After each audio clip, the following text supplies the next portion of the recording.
Sa akin talaga, hindi ako sanay ng sinisigawan. O, sinasabi nila na natural yan daw dito. Sa akin hindi. Ngayon, kung saan makakarating yung reklamo ko, bahala na magdesisyon kung sino yung magiging chairman ng committee ng ethics. Saan po specifically, sir? Ethics, siyempre. Kailan sir balak kayo? Ngayon na. Sabi ko na yung aking... So, nag-extension sir ng committee muna. Nag-extension Wala, nag-adjourn dahil sa iyo. Mag-apologize ka muna bago... Mag-apologize ka muna doon sa...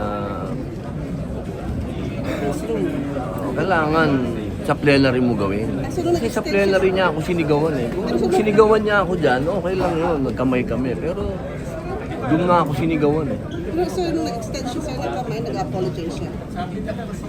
Gusto ko nga doon siya mag...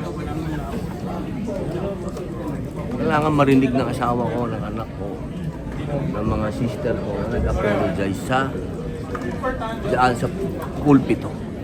Sir, what if hindi po siya mag-apologize sa plan? O edi yung ethics. Wala na ethics. Okay ba? Hindi naman issue yan. Pati ba yan issue? Next week, ano sir sa ethics issue sir? Hindi sa akin issue, pero sa inyo issue yan. Siguro hindi naman.